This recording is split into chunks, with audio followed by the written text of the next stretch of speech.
Buenas tardes, amados hermanos. Aquí estamos una vez más transmitiendo este devocional. Hoy nos va a tocar segunda epístola de Juan, el apóstol, ¿verdad?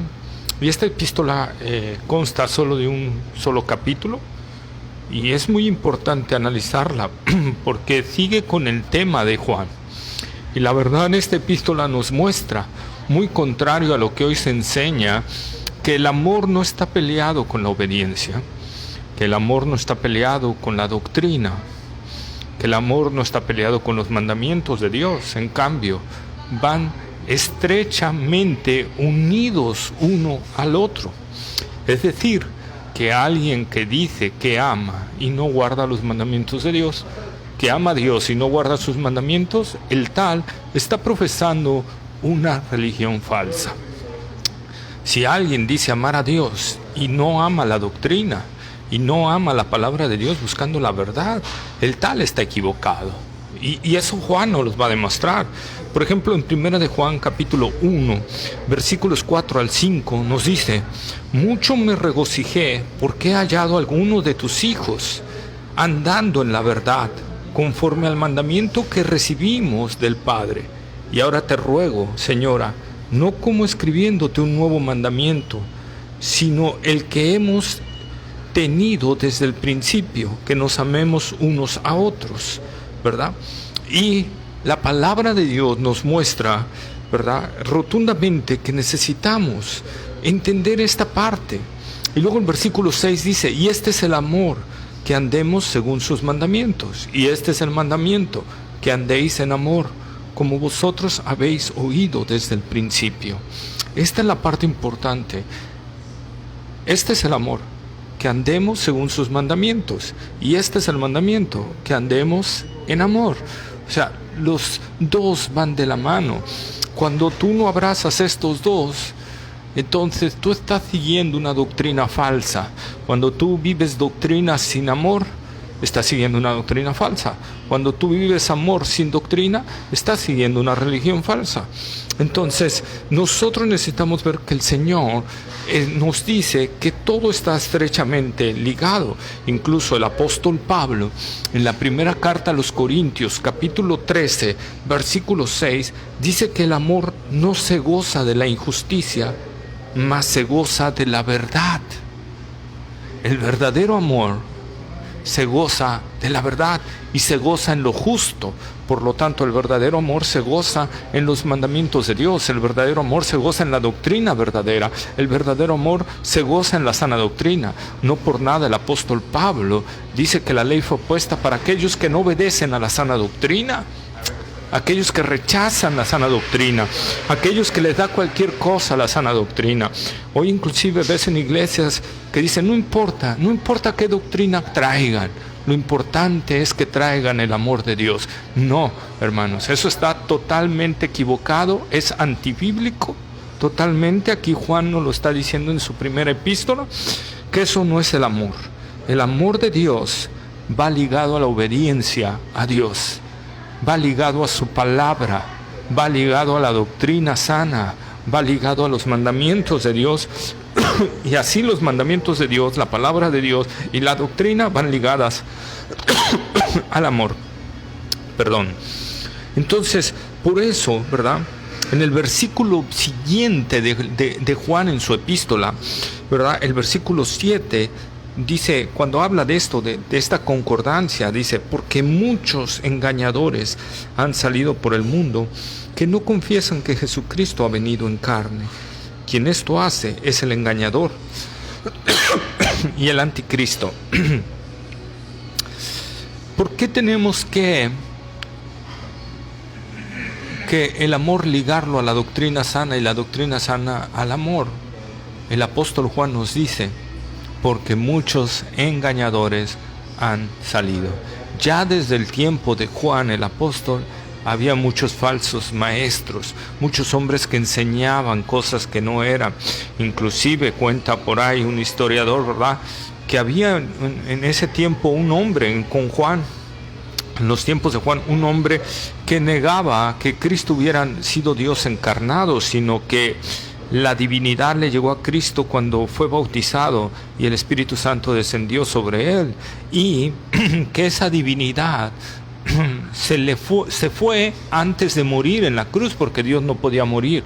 Eso enseñaba este hombre, y Juan decía: ese es un hereje, ¿verdad? Ese es un hereje. Inclusive Juan se enteró que ese hombre estaba en uno de los baños de vapor que había en ese entonces, y Juan no entró hasta que ese hombre saliera de ahí. Nosotros vemos al discípulo amoroso, que muchos le llaman, ¿verdad?, el discípulo amoroso, siendo fuerte en cuestión de esta parte, en cuestión de aborrecer la doctrina falsa, en cuestión de rechazar a todos aquellos que no traen una sana doctrina. Hoy en día en las iglesias ya no nos importa eso, ¿verdad? Porque muchos engañadores han salido, ¿sí? El amor a la verdad entonces debe estar siempre presente en el cristiano, porque va a recibir diversos ataques. La iglesia donde se reúne, a él mismo va a recibir diversos ataques de falsos maestros. Y eso nos lo advierte varias veces la Escritura, primera de Timoteo 4:1, ¿verdad? Y varias citas más donde nos habla de este detalle. Inclusive el apóstol, Judas, el medio hermano de Jesús, no era apóstol, el medio hermano de Jesús y hermano de Jacobo, el que se denomina Santiago en su epístola, ¿verdad? En la epístola de Judas nosotros encontramos en el versículo 3, ojo, amados, ahí está el amor, por la gran solicitud que tenía de escribiros acerca de nuestra común salvación, me ha sido necesario escribiros, exhortándonos que contendáis ardientemente por la fe que ha sido una vez dada a los santos. Ahí está, amados, por nuestra común salvación, ahí está el amor, la salvación y la doctrina. Que contendáis ardientemente por la fe, por la pureza de esa fe, porque no sea contaminada por falsos maestros. Y si tú sigues siguiendo la epístola de Judas, empieza a hablar de falsos maestros, al igual que Juan. La Biblia esta vez nos advierte de falsas doctrinas, de falsos maestros, de doctrinas de demonios, todo eso que Pedro dice, ¿verdad?, que encubiertamente introducirán herejías. Entonces el cristiano debe estar atento a esto y debe de rechazar todo esto, ¿sí?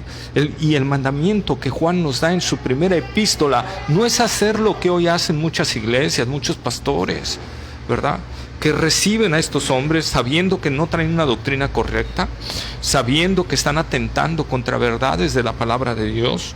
Por ejemplo, hoy en día se les da mucho a los púlpitos porque son doctores en teología y que traen la teología liberal, algunos, ¿verdad?, diciendo que la Biblia tiene errores, que la Biblia no es inerrante, que hay varias partes de la Biblia que no fue inspirada, y les están dando el púlpito de enseñanza a estos hombres. Y Juan es claro en su epístola, en 2 de Juan, capítulo 1, versículo 10 al 11, dice: si alguno viene a vosotros y no trae esta doctrina, no lo recibáis en casa, ni le digáis bienvenido, porque el que le dice bienvenido participa en sus malas obras. Es más, si tú estás asistiendo a una iglesia que no está predicando bien la palabra de Dios, que no está predicando la palabra de Dios, tú estás haciéndote partícipe de la mala doctrina, tú estás apoyando todo eso y ante Dios eres responsable de todo eso. Eres responsable de apoyar esas partes. Si tú, pastor, estás permitiendo que hombres que predican erróneamente la palabra de Dios, les estás dando el púlpito, tú eres responsable delante de Dios y estás participando de la obra de Satanás, de la obra del diablo. Entonces esto es lo que nosotros tenemos que hacer, ¿sí? Y ahora, si nosotros permitimos esto, Juan nos advierte en 2 de Juan 1:8 que dice: mirad por vosotros mismos para que no perdáis el fruto de vuestro trabajo, sino que recibáis galardón completo. Puedo perder el fruto de mi trabajo, puedo perder el fruto, puedo perder los galardones, las coronas, puedo perder todo lo que Dios me iba a dar, lo puedo perder debido a aceptar que estos hombres vengan. Recordemos la iglesia de Éfeso, el Señor Jesús la elogia por haber probado a los que se decían ser apóstoles y no lo eran y los había hallado mentirosos. El mismo Señor está elogiando a la iglesia de Éfeso por eso. Hoy en día eso ya no se maneja en la Biblia. Hoy en día eso ya no se maneja en las iglesias, ¿verdad? Hoy en día eso no pasa. No sucede. Los cristianos hoy en día les han metido un neomarxismo doctrinal. No juzgues para que no seas juzgado. ¿Sabes quién te está diciendo ese texto fuera de contexto? Satanás. Cuando Jesús dijo no juzgues para que no seas juzgado, no está diciendo eso, no está diciendo que no juzguemos. Lo que está diciendo es que no juzguemos si nosotros estamos haciendo lo mismo. Es decir, no juzgues a un falso maestro si tú eres un falso maestro, ¿verdad?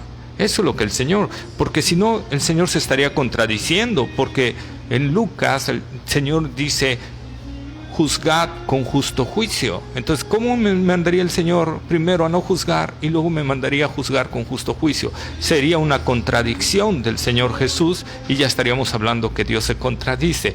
Y desde ahí puedes ver que el texto sacado de contexto de no juzguéis para que no seáis juzgado, pues un texto fuera de contexto, que Satanás lo está utilizando como quiso utilizar un texto fuera de contexto ante el Señor Jesucristo en la tentación. Recordemos lo que le dijo, tírate de aquí porque escrito está. Satanás cita la escritura, pero la cita fuera del contexto, porque escrito está, sus ángeles mandará cerca de ti para que tu pie no tropiece en piedra. Pero el Señor le dijo, pero escrito está también, no tentarás al Señor tu Dios. El Señor lo corrigió haciéndole una correcta interpretación, ¿verdad? Una correcta aplicación de todo eso. Esa es la importancia de Segunda de Juan. Segunda de Juan nos está advirtiendo que si tú permites que falsos maestros te enseñen, que si tú permites que falsos pastores te hablen de la palabra de Dios y te desvíen de la verdad, tú vas a perder tu galardón. Si en verdad eres salvo, y si no eres salvo, pues te vas a perder mucho peor, ¿sí? Y Segunda de Juan 1:9, porque muchos dicen, bueno, pobrecitos, están siendo engañados, ¿verdad? O no está tan mal. Segunda de Juan, ahí en su epístola dice, cualquiera que se extravía y no persevera en la doctrina de Cristo, no tiene a Dios. El que persevera en la doctrina de Cristo, ese sí tiene al Padre y al Hijo. Y ahí otra vez recalcamos la importancia de la doctrina. Si tú no estás en la sana doctrina, tú no tienes a Cristo. Si tú estás en la sana doctrina, es porque Cristo te ha llevado hacia eso. Porque claramente el Señor dijo que el Espíritu nos guiaría a toda verdad. Y Juan en su primera epístola nos dice que el Espíritu nos enseña la verdad. Y Pablo en Gálatas dice que el que no tiene el Espíritu de Dios no es de Dios. Entonces, si tú estás perseverando en una falsa doctrina, si tú estás allí, tú no eres de Cristo. Y si a ti no te gusta examinar las Escrituras para ver si estás en la sana doctrina o no estás en la sana doctrina, aquí Juan dice, no eres de Cristo. Porque el que es de Cristo ama la verdad. Ama la verdad. Este es un llamado fuerte a la iglesia para retomar este sentido que la iglesia siempre ha tenido, pero que recientemente, debido a ideas neomarxistas y de teólogos liberales, nos han hecho cerrar nuestros ojos, cerrar nuestros oídos para defender la verdad. Dios te bendiga. Espero que haya sido de bendición este devocional y que Dios nos siga hablando a través de su palabra y transformando nuestra forma de pensar. Que la gracia del Señor Jesucristo sea con todo aquel que ama la verdad, que ama a Cristo Jesús. Dios te bendiga. Gracias.